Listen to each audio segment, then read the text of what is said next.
बल्कि दुनिया के तमाम देशों की जनता को आज के इस उभरते हुए नए भारत की शक्ति पर यकीन है।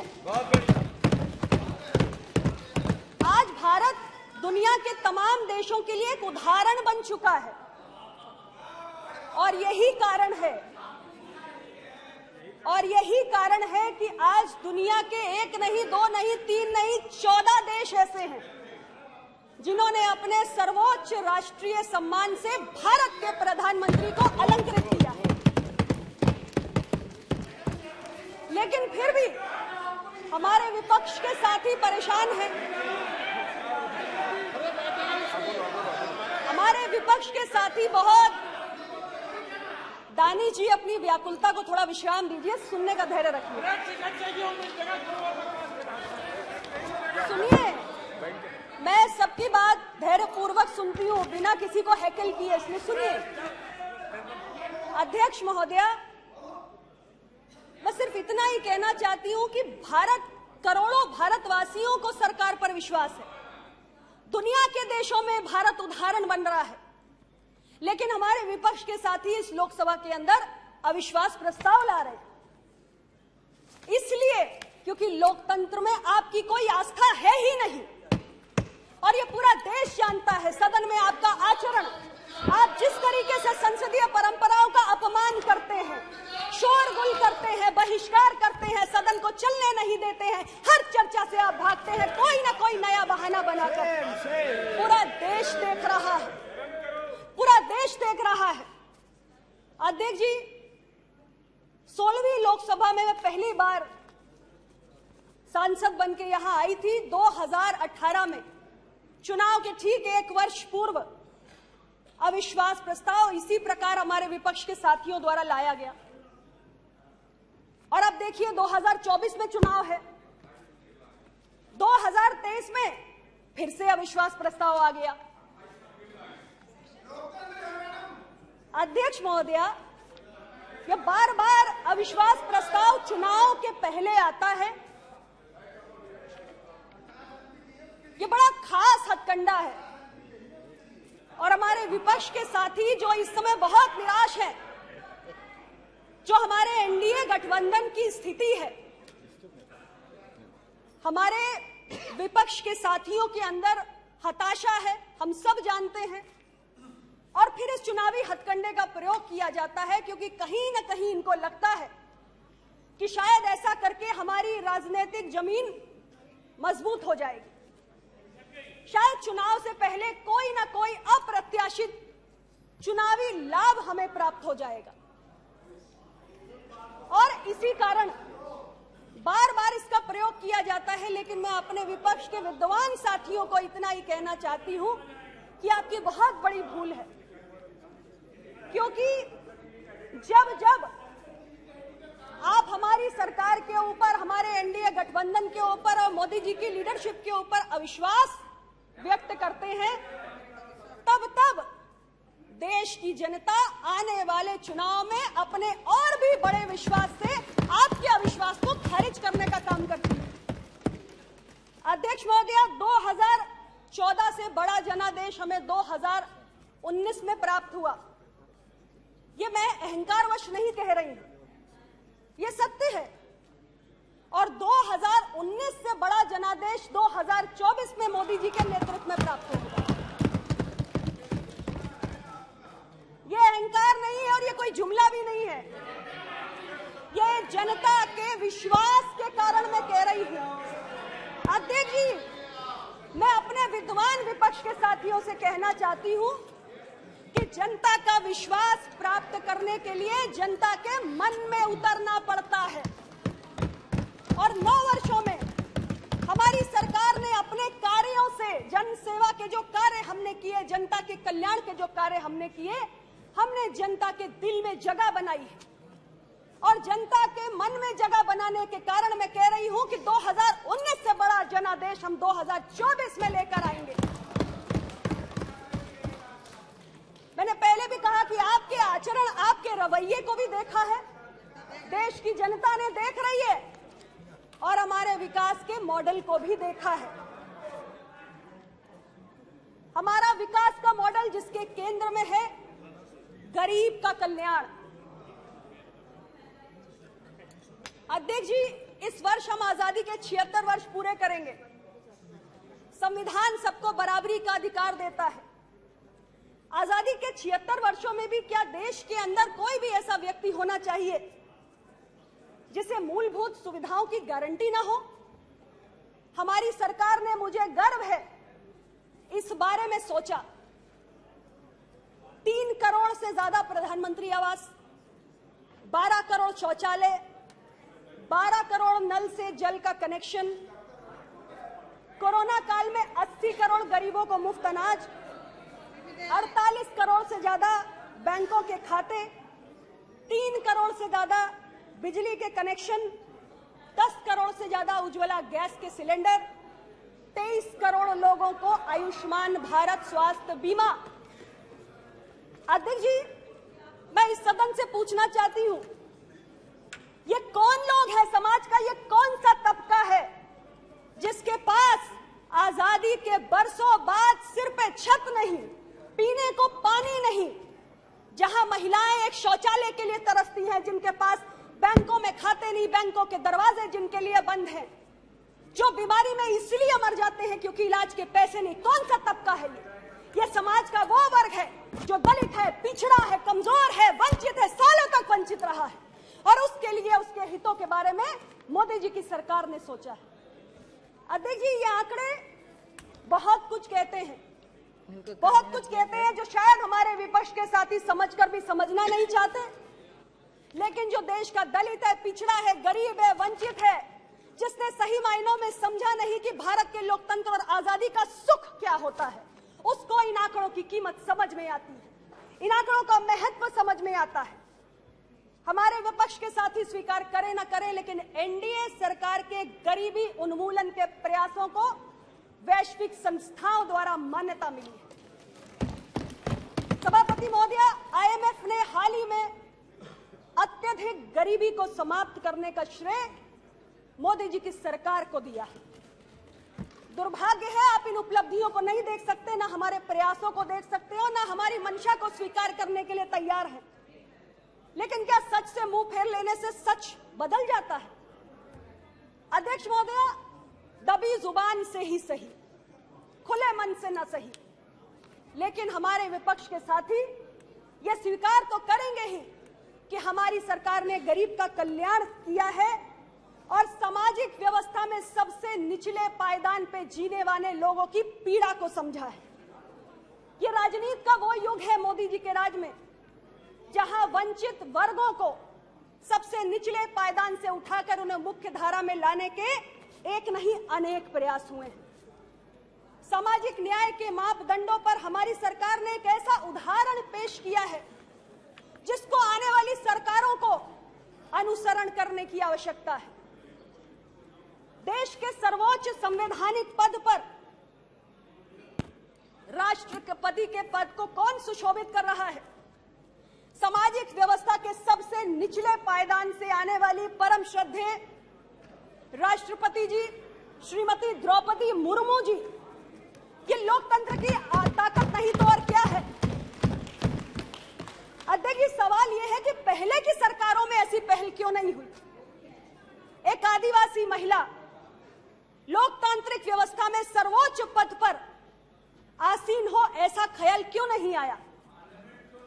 क्या भारत का लोकतंत्र चंद अभिजात वर्गों की बपौती है? अध्यक्ष महोदया, मोदी जी की सरकार ने इस भ्रम को तोड़ के रख दिया है।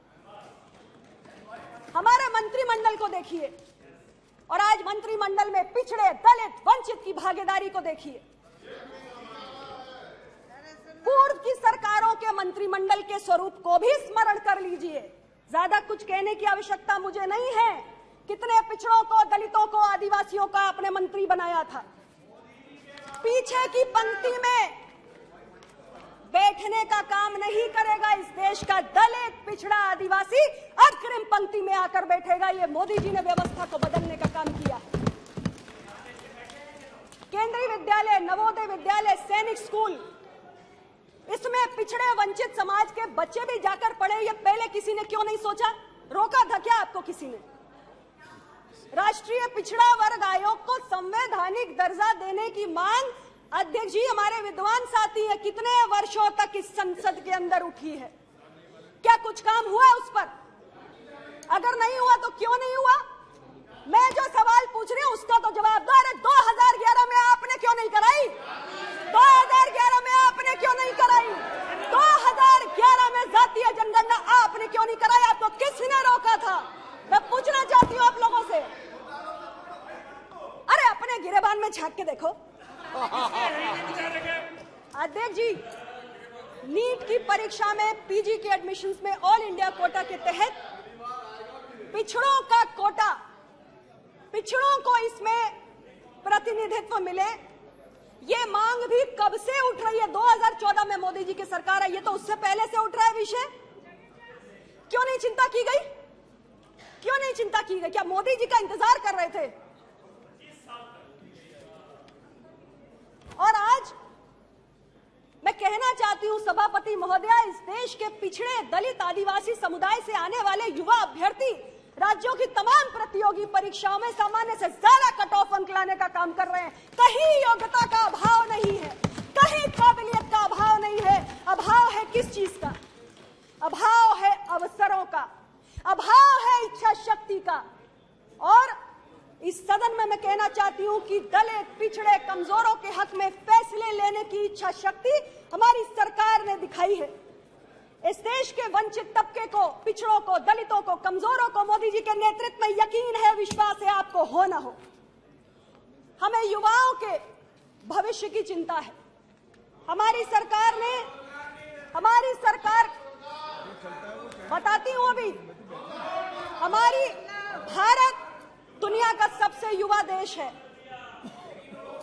आपको युवाओं की ताकत पे भरोसा हो ना हो, हमें है। हमारी सरकार जिस दिन से आई, युवाओं की शिक्षा, उच्च शिक्षा, कौशल प्रशिक्षण और रोजगार सृजन पे हमने ध्यान दिया। अध्यक्ष महोदय, इनमें सुनने का धैर्य नहीं, आप सुनिए। इस वर्ष 2023 दिसंबर 2023 तक 10 लाख सरकारी नौकरियों के नियुक्ति पत्र भारत की सरकार देने का काम कर रही है। हमने मिशन रिक्रूटमेंट के तहत, मिशन रिक्रूटमेंट, ध्यान से सुनो, मिशन रिक्रूटमेंट के तहत हमने इसकी शुरुआत की है। 7 रोजगार मेला का आयोजन हो चुका है। हर रोजगार मेला में 75,000 नौकरियों के, सरकारी नौकरियों के नियुक्ति पत्र बांटने का हमने काम किया है। अरे आप मुझे बता दो, एक साल में 10 लाख सरकारी नौकरियां आपने दी है क्या? हमारी सरकार दे रही है। हर संकल्प को हमने सिद्धि में बदला है। थोड़ा छोटा कीजिए अध्यक्ष जी, ये सरकारी नौकरियों की बात है, लेकिन मैं आपको बताना चाहती हूँ कि हमारी सोच है कि हमारे युवा जॉब सीकर से जॉब क्रिएटर में तब्दील हो। मेरा अपना मंत्रालय, जिसके अंदर हमने 2016 से स्टार्टअप संस्कृति को बढ़ावा देना शुरू किया।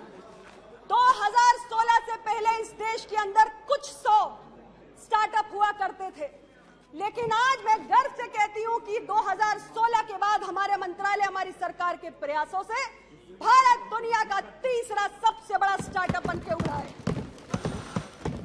आज हमारे यहाँ DPIIT रिकॉग्नाइज्ड 1 लाख के करीब स्टार्टअप्स है, 99,380, और 100 से ज्यादा यूनिकॉर्न्स हैं जो हमारे देश के युवाओं ने बनाकर खड़े किए हैं। और इससे किस हद तक रोजगार सृजन हो रहा है, इसकी कल्पना भी नहीं की जा सकती। अध्यक्ष जी, हमने 1.37 करोड़ युवाओं का कौशल प्रशिक्षण करके उनकी एम्प्लॉयबिलिटी बढ़ाने का काम किया है। खेलों के बारे में कल हमारे मंत्री जी बोल चुके, मैं ज्यादा कहना नहीं चाहती। अध्यक्ष महोदया, इंफ्रास्ट्रक्चर के बिना आर्थिक प्रगति की कल्पना नहीं की जा सकती। और मैं इस सदन में कहना चाहती हूं कि जिस स्केल और जिस स्पीड पर, जिस स्पेस और जिस मैग्नीट्यूड से हमारी सरकार ने पूरे देश के कोने कोने में देश के समग्र, संतुलित और समावेशी विकास को ध्यान में रखते हुए हमने इंफ्रास्ट्रक्चर का निर्माण किया है, चाहे वो हाईवेज का निर्माण हो, मेट्रो का विस्तार हो। 74 हवाई अड्डों से आज हम 148 हवाई अड्डों के संचालन पे पहुंच गए। 3.28 लाख किलोमीटर हमने ग्रामीण सड़कें बना दी। जिस बड़े पैमाने पर हमने इंफ्रास्ट्रक्चर बनाया है वो भी रोजगार सृजन का एक बहुत बड़ा माध्यम बना है। अध्यक्ष महोदय, export promotion, exports are the key drivers of economy, और हमारे एक्सपोर्ट्स इस वर्ष फाइनेंशियल ईयर 2022-23 में $770 बिलियन का आंकड़ा पार कर गए। पिछले वर्ष 676 बिलियन के हमने एक्सपोर्ट्स की प्राप्त किए थे, तो पिछले वर्ष से इस वर्ष 13.8% की वृद्धि हुई। और अगर मैं इस क्वार्टर की बात करूं तो अप्रैल से जून के बीच में हम ऑलरेडी 182 बिलियन का एक्सपोर्ट का आंकड़ा पार कर चुके हैं। हमारा लक्ष्य है कि 2030 तक हम $2 ट्रिलियन का एक्सपोर्ट करके दिखाएंगे। यह भारत की क्षमता है और इसके लिए प्रधानमंत्री जी ने हमें कहा है कि हमें लोकल गोज ग्लोबल इस दिशा में आगे बढ़ना है। हम अपने एक्सपोर्ट डेस्टिनेशंस के साथ ही अपने एक्सपोर्ट बास्केट्स को भी डाइवर्सिफाई करने में निरंतर लगे हुए हैं। और सबसे बड़ी बात है, माननीय रक्षा मंत्री जी यहाँ पर बैठे हुए हैं, 2014 में 1941 करोड़ का हमारा रक्षा निर्यात था, जो आज 2022-23 में 16,000 करोड़ पहुंच चुका है। मैं बोल सकती हूँ थोड़ा? टाइम हो गया है आपका, इसलिए थोड़ा शॉर्ट कर लीजिए। तो बोलना है तो 2 घंटा तक बोलते रहिएगा। अध्यक्ष महोदय, हमारे टाइम हो गया, आप क्या बोलूं? हाँ, थोड़ा बोल लीजिए। अध्यक्ष महोदय, मैं थोड़ा सा कृषि पर जरूर बोलना चाहूंगी, क्योंकि किसानों के लिए बहुत दर्द और पीड़ा यहाँ पर हमारे विपक्ष के साथियों द्वारा व्यक्त की जाती है। इसलिए मैं कहना चाहती हूँ कि किसानों के लिए सिर्फ बातों से काम नहीं चलता, बजट देना पड़ता है, योजनाएं लानी पड़ती हैं।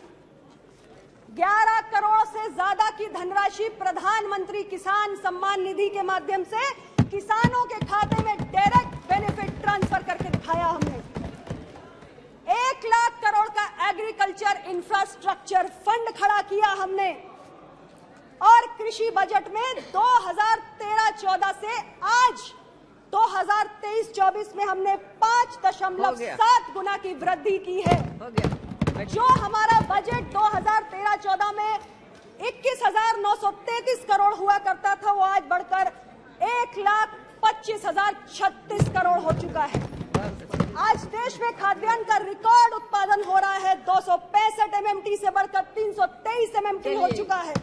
और सबसे बड़ी बात, प्रधानमंत्री जी की पहल पर बैठ जाएंगी। अब हो गया इस वर्ष, मैम मैं कंक्लूड कर देती हूँ, समय हो गया है आपका। 9 वर्षों के सुशासन में हमारी सरकार ने देश को विकास की राह पर लाकर खड़ा किया है, देश को बदल के रख दिया है। और इस बदले हुए भारत की तस्वीर आज पूरी दुनिया देख रही है। और ऐसे परिदृश्य में हमारे विपक्ष के साथी अविश्वास प्रस्ताव लेकर आए हैं। अध्यक्ष महोदय, ये हास्यास्पद है। सस्ती लोकप्रियता हासिल करने का हथकंडा है, लेकिन ये प्रस्ताव लाकर आपने स्वयं अपनी कलई खोलने का काम किया है। और आने वाले चुनाव के नतीजे जब आएंगे तो हमारे विपक्ष के साथियों के पैरों तले जमीन खसक जाएगी और हमारा एनडीए 2014 के बाद 19 और उसके बाद 24 में हैट्रिक बनाकर मोदी जी के नेतृत्व में काम करने के लिए दोबारा वापस आएगा। ईश्वर आप सभी को सद्बुद्धि प्रदान करे। बहुत बहुत धन्यवाद। Thank you very much, madam. Madam, even though this no confidence motion is moved by opposition parties, it reflects the sorrows, agony, and all kind of hardship faced by millions of Indians. Regarding the Manipur, everybody has explained. I myself have got there 2 times, one with my party and the other team with our India team. Sir, I don't want to narrate much. You cannot even imagine the hardship they are facing, the hellish experience they are facing.